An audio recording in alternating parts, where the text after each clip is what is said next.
안녕하세요 여러분, 환영하고 축복합니다. 186일차입니다. 크고 은밀한 일을 보이리라 라는 주제로 하나님 말씀 함께 나누겠습니다. 오늘은 예레미야 32장에서 34장까지 말씀을 함께 나누겠습니다.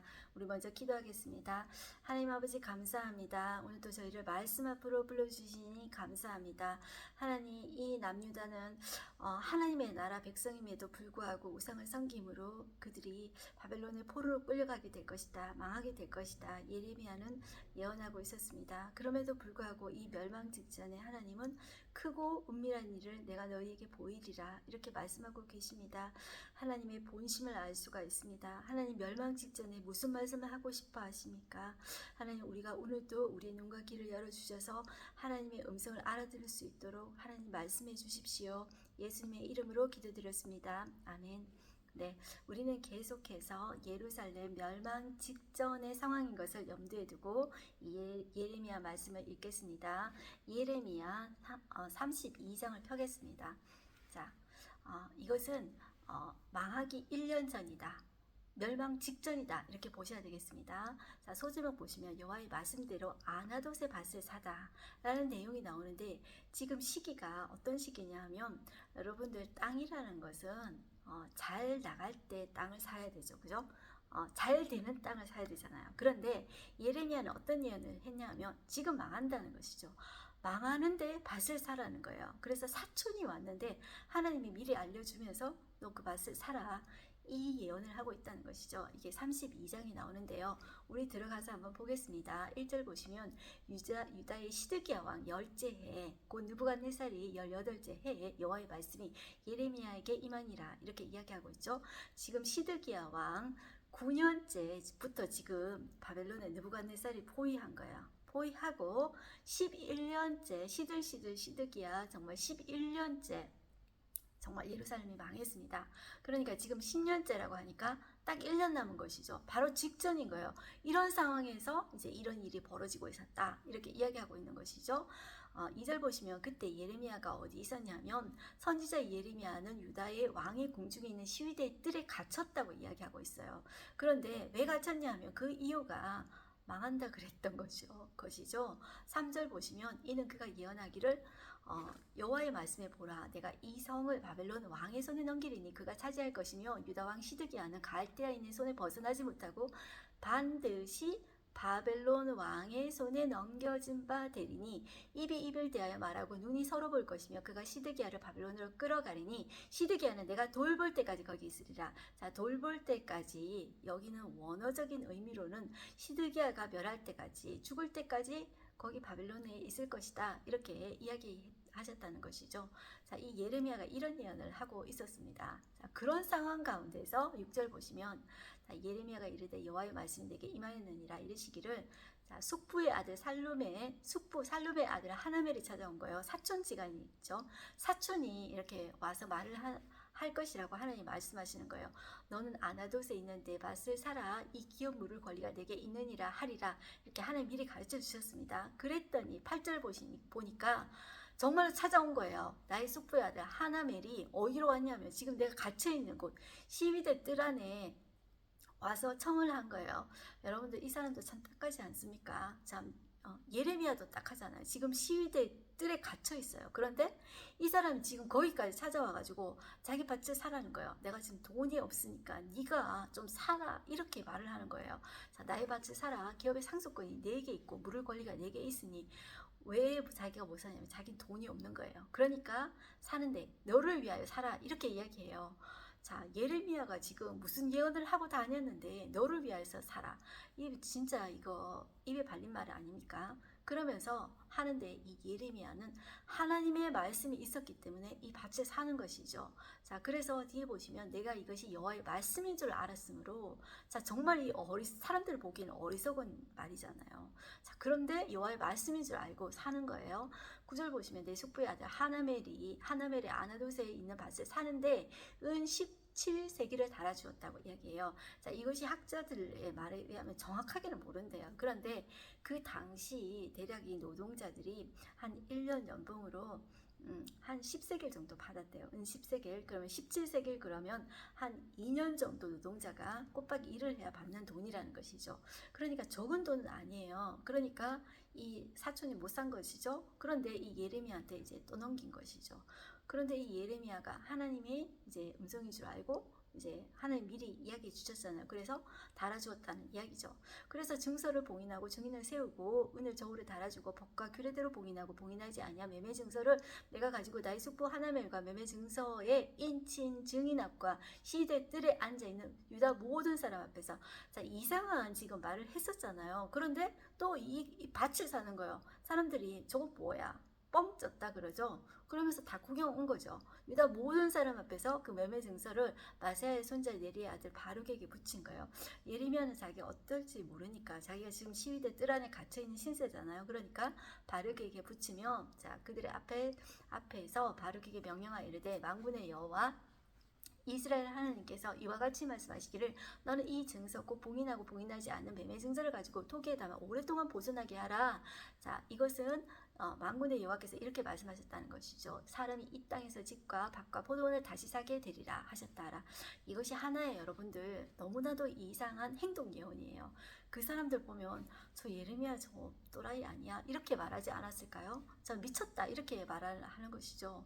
자 네가 이제 곧 예루살렘 망한다 그랬는데 너 땅 사니? 이렇게 그 사람들은 말했을 거예요. 그랬는데 자 하나님이 이것을 회복하게 될 것을 말해주는 행동 예언이라고 보시면 되겠습니다. 이것이 정말 비현실적인 그런 거래이지만 하나님께서는 회복될 것이다. 이것을 예레미야를 통해서 보여주고 있다. 이렇게 보시면 되겠습니다. 자 이제 예레미야의 기도가 나옵니다. 이 사건 뒤에 예레미야는 기도합니다. 17절 보시면 슬프도소이다. 왜냐하면 이제 곧 망하잖아요. 주 여호와여 주께서 큰 능력과 표진팔로 천지를 지으셨사오니 주에게는 할 수 없는 일이 없으시니이다. 하나님이 어떤 분이신지 이야기해요. 자, 이 예레미야는 이 행동 예언에 하나님 시키신 행동 예언에 그대로 순종해요. 순종한 후에 기도해요. 이것이 우리의 기도와 틀립니다. 우리는 순종하지 않기 위해서 빌밋거리를 찾으면서 기도하잖아요. 그런데 예레미야는 이 순종 후에 기도하는데 어떻게 기도하냐면 하나님이 어떤 분이신지 하나님의 성품을 붙잡고 기도해요. 하나님이 어떤 존재이신지 그걸 잡고 기도해요. 하나님은 창조주 하나님이십니다. 그리고 18절 주는 은혜를 천만이 내게 베푸시며 아버지의 제약을 그 후손의 품에 갚으시오니 크고 능력이 있으신 하나님이시오 이름은 만군의 여호와시니이다. 그렇게 하나님에 대해서 이야기를 해요. 무슨 책략에 크시며 하신 일에 능하며 쭉 이거는 섭섭함만 부타죠. 우리는 이 사건에 있으면 하나님이 어찌고 저찌고 그래서 나를 왜 이런 일을 시켰습니까? 이렇게 따지는데 예레미야의 기도는 하나님이 어떤 분이신지에 대해서 계속 이렇게 그걸 먼저 이야기하고 있다는 것이죠. 그리고 21절을 보시면 주께서 표적과 기사와 강한 손과 펴진 팔과 큰 두려움으로 주의 백성 이스라엘을 애굽 땅에서 인도해 내시고 출애굽을 지키신 구원의 하나님을 이야기하고 있어요. 이 구원의 하나님을 이야기하고 있는 것은 그 하나님이 또 우리도 구원해 내실 것이다. 이것을 이야기하고 있겠죠. 그럼에도 불구하고 우리의 죄악을 보는 거예요.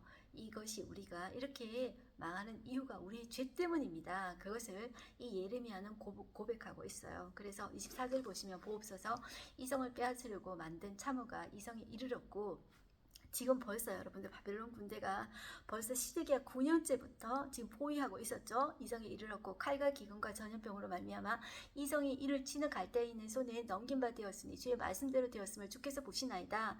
주여와여 주께서 내게 은으로 밭을 사며 증인을 세우라 하셨으나 이성은 갈대인의 손에 넘기신 바 되었나이다. 이제서야 이제 그 사실을 이야기해요. 이제 곧 하나님 넘어가게 되는데요. 하나님은 그런 분이신데 도대체 어떤 뜻이 계십니까? 자, 그때 26절을 보시면 여호와의 말씀이 예레미야에게 이렇게 이야기하는 거예요.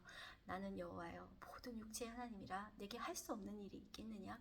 그러므로 여호와께서 이와 같이 말씀하시니라. 보라 내가 이 성을 갈대인의 손과 바벨론의 느부갓네살 왕의 손에 넘길 것인지 그가 차지할 것이라. 이렇게 이야기해요. 자, 여러분들 정말 이상한 것이잖아요. 그런데 하나님께서 하실 큰 그림이 있다는 것이죠. 그러면서 결국 하나님께서 이들의 죄악 때문에 이들의 주된 죄가 뭐냐면 우상숭배의 죄입니다.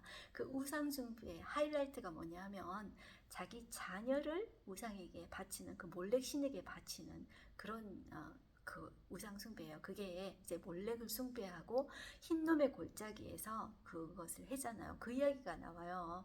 자, 그러면서 내가 망할 수밖에 없다.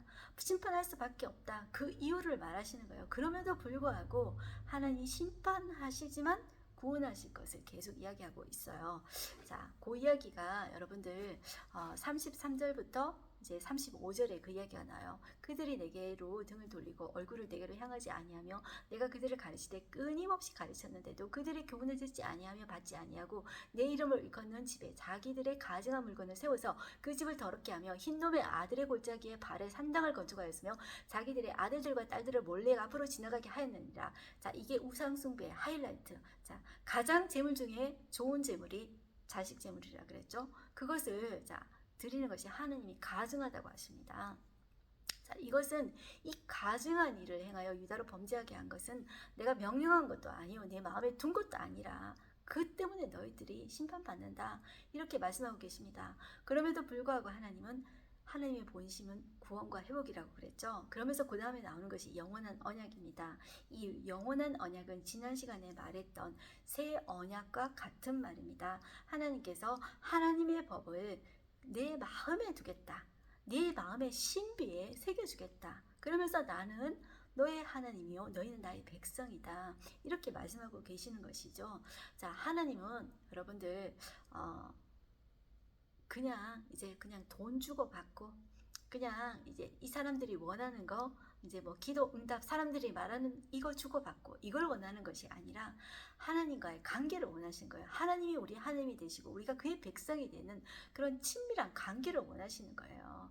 자, 그래서 하나님께서 결국 회복하셔서 36절을 보시면 그들은 내 백성이 되고 나는 그들의 하나님이 될 것이며 내가 그들에게 한 마음과 한 길을 주어 자기들과 자기 후손의 복을 위하여 항상 나를 경외하게 하고 내가 그들에게 복을 주기 위하여 그들을 떠나지 아니하리라 하는 영원한 언약.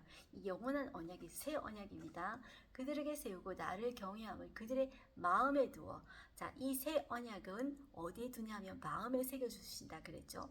마음에 두어 나를 떠나지 않게 하고 내가 기쁨으로 그들에게 복을 주되 분명히 나의 마음과 정성을 다하여 그들을 이 땅에 심으리라. 이렇게 하나님은 언약해주고 약속해주고 계십니다. 33장에 오시면 자, 이것이 또 이스라엘과 유다의 회복에 대한 언약을 해주고 계세요. 자, 하나님은 이 두 번째 다시 임하셨다 이렇게 말씀하고 있죠. 첫 번째 이제 12대 뜰에 갇혀 있을 때 말씀하시고 이제 두 번째로 말씀하고 계시는데 2절 보시면 하나님이 또 어떤 분이신지 하나님 이야기해요. 그래서 우리가 이 예레미야 33장 3절을 이야기하면서 333 기도 이렇게 많이 하잖아요. 2절부터 볼게요. 이를 행하시는 여호와 그것을 만들며 성취하시는 여호와 그의 이름을 여호와라 하는 이가 이와 같이 이르시도다. 너는 내게 부르짖으라. 내가 네게 응답하겠고 내가 알지 못하는 크고 은밀한 일을 내게 보이리라. 자, 이렇게 말씀하고 계십니다. 정말로 죽으면 정말 한 줌의 흙이 될 우리에게 하나님이 가장 중요한 것이 무엇이냐면 네가 나를 알아라. 나는 어떤 존재냐면 일을 행하고 그것을 만들어 성취한다. 나는 말을 하면 그것을 약속을 반드시 이루는 그 약속의 하나님 여호와다. 이렇게 말씀하고 계시는 것입니다. 그래서 너는 내게 부르짖으라. 그러면 내가 은밀한 일을 내게 보이겠어. 이렇게 이야기해요. 그런데 그 은밀한 일이 무엇일까요? 우리 내 생각대로 이야기해요. 하나님이 내가 기대하지 못하는 아주 쇼킹한 좋은 선물을 주시는 것이 은밀한 일일까? 이렇게 생각하고 있는데요. 그 은밀한 일이 무엇이냐면 하나님께서 이 예루살렘이 지금 멸망 직전이잖아요. 지금 이제 곧 멸망해요. 그런데 멸망 직전에 하나님이 회복시키실 것을 이야기해요. 그런데 누구를 통해서 회복시킬 것을 이야기하냐면 이제 하나님 자신 바로 예수 그리스도 다윗의 자손으로 오실 예수 그리스도를 통해서 내가 회복시킬 것이다. 그게 은밀한 일이에요. 우리가 생각하는 은밀한 일하고 차원이 다르죠. 하나님이 이렇게 우리는 정말 하나님이 생각하는 거하고 우리의 생각하고 하는 거하고 이렇게 다르는 것입니다. 자, 하나님께서 이렇게 회복시키실 때 예수 그리스도가 회복의 본질이에요. 그래서 예수 그리스도 안에 다 있다 이렇게 생각하시면 되겠습니다. 6절 보시면 그러나 보라 내가 이 성읍을 치료하며 고쳐 낫게 하고 평안과 진실이 풍성함을 그들에게 나타낼 것이며 내가 유다의 포로와 이스라엘의 포로를 돌아오게 하여 그들을 처음과 같이 세울 것이며 내가 그들을 내게 범한 그 모든 죄악에서 정하게 하며 그들이 내게 범하며 행한 모든 죄악을 사할 것이라. 이 죄를 사해 주는 것은 오직 예수 그리스도로 인해서 이제 가능하게 되죠. 자, 그렇게 되면서 일상의 기쁨이 회복될 것을 이야기하고 있어요. 일상의 기쁨이 회복될 때 어떤 이제 표현을 많이 쓰냐면 신랑의 소리, 신부의 소리와 만군의 여호와 그런 소리가 이제 들릴 것이다. 이렇게 이야기하죠. 그래서 일상의 기쁨이 회복될 것이다. 이스라엘이 회복될 것이다. 이것을 이야기하고 있어요. 그러면서 자 중간에 보시면 10절과 11절 사이 중간에 있어요. 만군의 여호와께 감사하라. 여호와는 선하시니 그 인자하심이 영원하다 하는 소리와 여호와의 성전에 감사제를 드리는 자들의 소리가 다시 들리리니 이는 내가 이 땅에 포로를 돌려보내어 지난 날처럼 되게 할 것이니라. 여호와의 말씀이니라. 이렇게 말씀하고 있어요. 이것은 시편 117편에 우리에게 향하신 여호와의 인자하심이 크고 크시도다. 이 찬양도 있죠. 이 찬양을 너희가 다시 하게 될 거야. 이렇게 이제 말씀하고 있는 것입니다. 자, 그러면서 이제 중요한 것이 이제 33장 14절부터 26절 나오는 것이 이제 하나님께서 이 회복시키는 주체가 뭐냐 하면은 한 공의로운 가지가 나는데 그것이 바로 메시아다.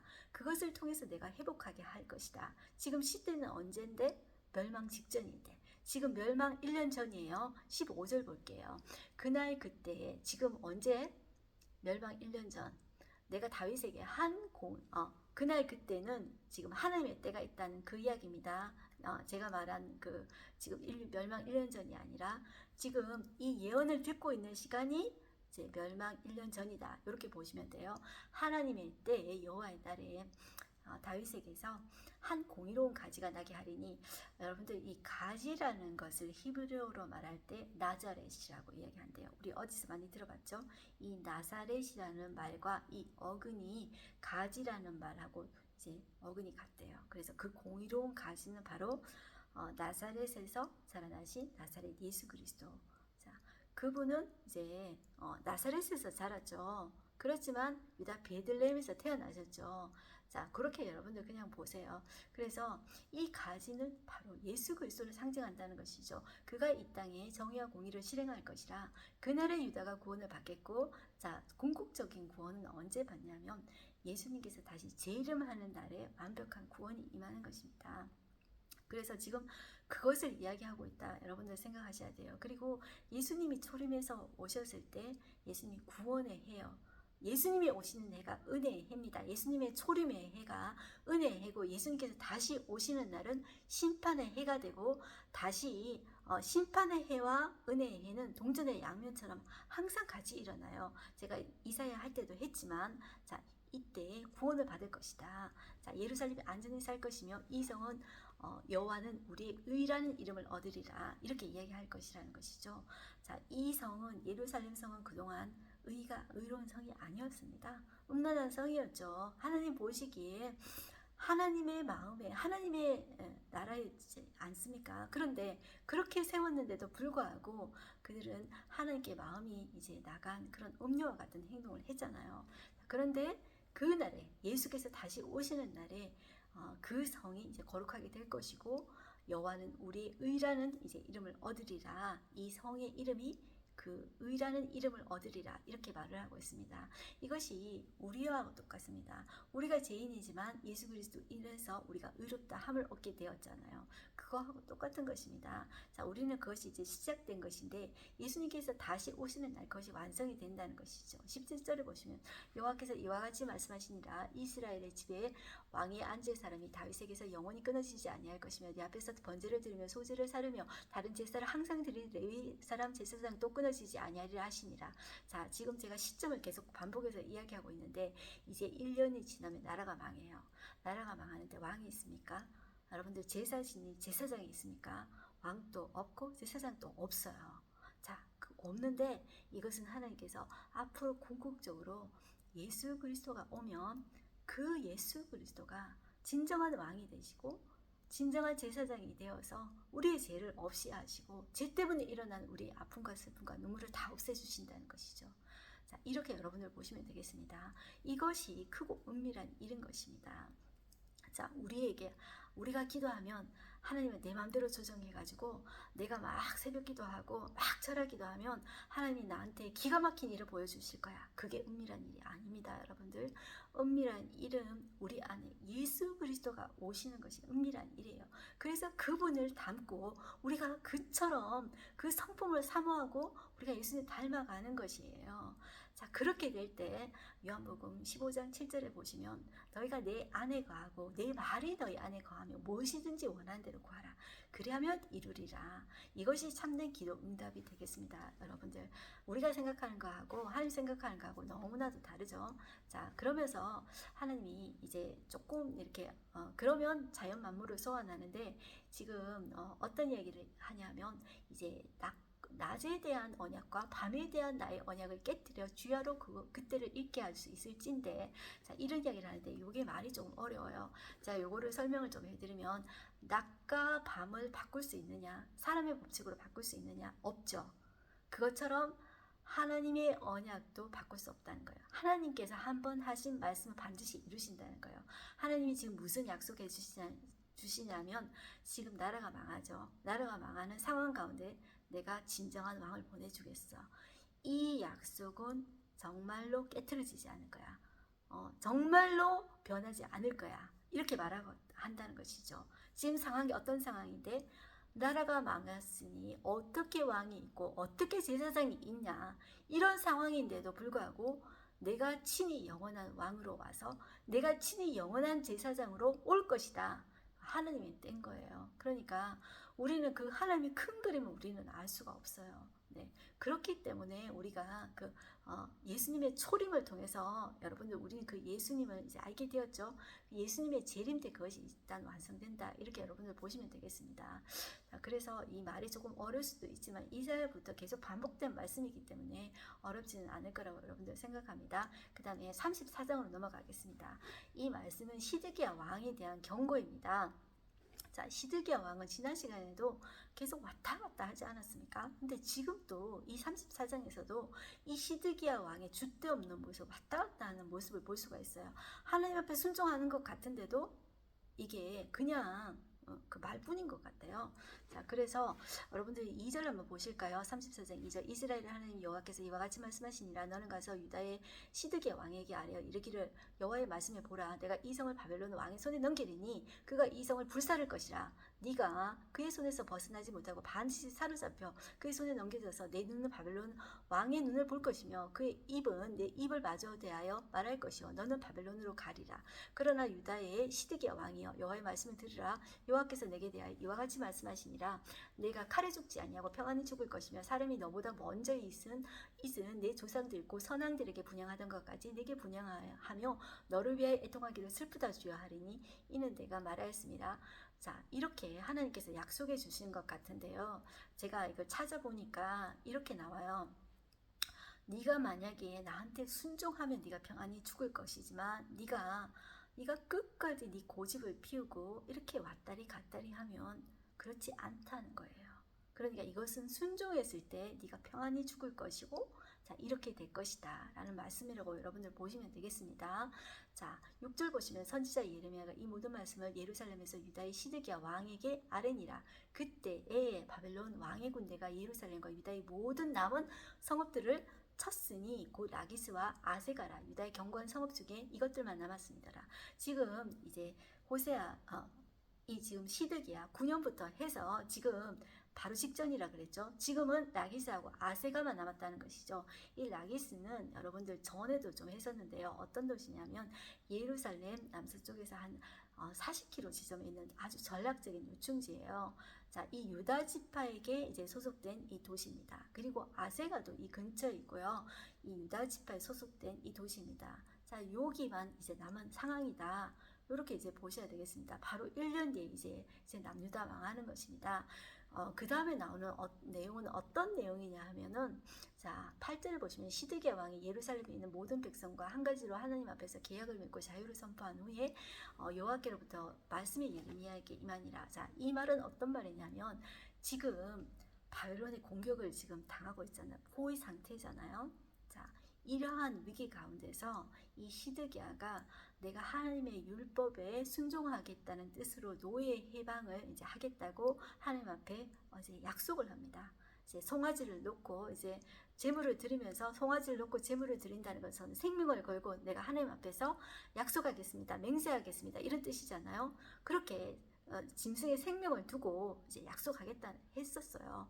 자, 내가 만약에 계약을 어길 시에는 이 생명처럼 죽습니다. 그런 뜻입니다. 자, 그렇게 계약을 했단 말이에요. 하나님의 이름으로 계약을 했단 말이에요. 그래서 이제 그 9절 보시면 어떤 계약이냐면 그 계약은 사람마다 각기 히브리 남녀노비를 놓아 자유롭게 하고 그의 동족 유다인은 종으로 삼지 못하게 한 것이라. 그렇게 해서 이제 자유롭게 했단 말이에요. 자, 그때 고관들 모든 백성들이 자기 노비를 이제 자유롭게 하고 다시는 종을 삼지 말라 이렇게 다 이제 사인을 했단 말이에요. 놓았는 거예요. 그런데 얼마 지났는지 몰라요. 그런데 그 후에 그들의 뜻이 변하여서 자유를 주었던 사람들 다시 노비로 끌어다가 이제 복종시켜서 이렇게 살았다는 것이죠. 자, 그러니까 이게 이제 시드기야 왕이 이제 그렇게 한 것입니다. 하나님의 이름을 그렇게 해놓고는 자, 조금 지나니까 또 이렇게 된 것이죠. 그래서 12절 보시면 그러므로 여호와의 말씀이 여호와께로부터 예레미야에게 임하니라. 이르시되 이스라엘 하나님 여호와께서 이와 같이 말씀하시니라. 내가 너희 선조를 애굽의 땅에 종의 집에서 인도해 낼 때 그들과 언약을 맺으며 이르기를 너희 형제 히브리 사람이 내게 팔려왔거든 너희는 7년 되는 해에 그를 놓아줄 것이니라. 그가 6년 동안 너를 섬겼은즉 그를 놓아 자유롭게 할지니라 하였으나 너희 선조가 내게 순종하지 아니하며 귀를 기울이지도 아니하였느니라. 자, 그런데 너희가 이제 돌이켜 내 눈앞에 바른 일을 행하여 각기 이웃에게 자유를 선포하되 내 이름으로 일컬음을 받는 집에서 내 앞에서 계약을 맺었는데 너희가 돌이켜 내 이름을 더럽히고 그 계약을 깨뜨린 것이죠. 각기 노아 그들의 마음대로 자유롭게 하였던 노비를 끌어다가 다시 너희에게 복종시켜 너희 노비로 삼았도다. 그러므로 여호와께서 이와 같이 말씀하시니라. 너희가 나에게 순종하지 아니하고 각기 형제와 이웃에게 자유를 선포한 것을 실행하지 아니하였은즉 내가 너희를 대적하여 칼과 전염병과 기근에게 자유를 주리라. 여호와의 말씀이니라. 이렇게 이제 말씀하고 있었던 것이죠. 저는 이것을 보면서 하나님의 이름으로 한 약속 맹세는 해로울지라도 지켜야 돼요. 자, 저는 이걸 보면서 여호수아 때 이 기브온 사람들이 속여서 이제 조약을 맺어서 평화 조약을 맺지 않았습니까? 그런데 다른 이제 사람들이 그 소식을 듣고 이 전쟁을 벌였잖아요. 그런데 이 기브온 사람들 전투에 이제 가담해서 이 생명을 내걸고 여호수아가 싸우잖아요. 하나님의 이름으로 약속한 것은 내가 손이 되더라도 지켜야 되는 거예요. 그런데 그렇지 않았다는 것이죠. 자, 22절 볼까요? 여호와의 말씀이니라. 보라, 내가 그들에게 명령하여 이 성읍에 다시 오게 하리니 그들이 이 성을 쳐서 빼앗아 불사를 것이라. 자, 바벨론 왕의 군대가 다시 올 것이라는 것이죠. 그래서 불사를 거야. 내가 유다의 성읍들을 주민이 없어 처참한 황무지가 되게 하리라. 이렇게 말씀하고 계십니다. 오늘 하루 한 절 말씀 보겠습니다. 네, 너는 내게 부르짖으라. 내가 내게 응답하겠고 네가 알지 못하는 크고 은밀한 일을 내게 보이리라. 자, 크고 은밀한 일은 우리가 생각하는 그런 크고 은밀한 일이 아닙니다. 바로 예수 그리스도가 우리 안에 오는 것입니다. 자, 하나님은 폐허와 절망 속에 있는 예레미야에게 부르짖으라 하시며 크고 은밀한 것을 보여주겠다고 하셨습니다. 이 약속은 앞으로 성취될 유다의 회복이 포로기 안의 차원을 넘어서 다윗에게서 난 공의로움까지 바로 예수 그리스도 안에서 이 땅에 정의와 공의가 실현될 것을 예고하고 있는 것입니다. 절대로 여러분들 우리 포기하지 마시고요. 우리가 하나님의 자녀잖아요. 예수님이 내 안에 있잖아요. 그러면 예수님께서 공의와 정의를 하나님의 때에 실행해 주십니다. 나의 아픔을 예수님께서 해결해 주십니다. 그게 큰 그림이에요. 내가 원하는 크고 은밀한 기가 막힌 그런 일이 은밀한 일이 아니고요. 자, 하나님께서는 그럴 때 우리가 상상조차 할 수 없는 경이롭고 놀라운 일들을 보여줄 것입니다. 그것을 저와 여러분들이 기대하십시다. 기도하겠습니다. 하나님 아버지 감사합니다. 하나님 아버지 우리가 고난할 때 하나님 앞에 부르짖습니다. 그런데 그 부르짖음이 우리 생각대로 하나님을 재단하기 쉽습니다. 그러나 하나님은 예수 그리스도가 우리 마음의 중심에 계실 때 그가 우리의 삶에 정의와 공의를 행하실 것이라고 하십니다. 그가 기가 막히게 역사하고 인도해 주실 것이라고 말씀하고 있습니다. 그 사실이 주여 우리가 낙심이 됩니까? 예수님이 해주신다는데 그것이 낙심이 됩니까? 하나님 아버지, 우리가 예수 그리스도를 주인으로 모시고 오늘도 그에게 맡겨드리게 하여 주시옵소서. 그것이 희망이라는 것입니다. 그것이 소망이라는 것입니다. 그 사실에 우리가 소망을 둡니다. 하나님, 우리가 낙심하지 말고 포기하지 말고 그 예수 그리스도를 주인으로 모실 때 하나님, 모든 것이 하나님의 손에 있음을 알고 하나님, 우리가 거기에 순종하는 우리가 되게 하여 주시옵소서. 오늘도 감사드리고 예수님의 이름으로 기도드렸습니다. 아멘. 예수님이 내 마음에 오시니 가장 행복이고 문제의 해결책이 됩니다. 자, 여러분들 오늘도 그 사실을 믿고 승리하십시오. 화이팅입니다.